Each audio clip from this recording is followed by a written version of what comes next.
இந்த காலத்து குழந்தைங்களுக்கு பிடிச்ச மாதிரியே இந்த நூல்ரிச்சை வச்சு சுவையான ரெசிபி செய்ய போகிறோம். வாங்க எப்படின்னு பார்க்கலாம். அப்படியே மறக்காமல் ஒரு லைக் போட்டுருங்கப்பா. நூல்ரிச்சை வேக வச்சுக்கலாம். கல்லுப்பை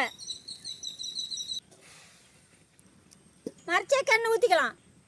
கடுவை, நறுக்குன வெங்காயம், பச்சை மிளகாய், கருவேப்பிலை, கேரட்டு, குடமிளகாய், சோயா சாஸு, தக்காளி சாஸு. காய் வேகிறதுக்கு கொஞ்சமாக தண்ணி ஊற்றிக்கலாம்.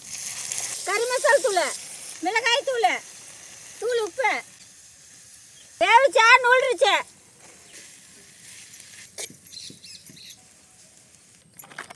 நூல்ரிச்சி ரெடி.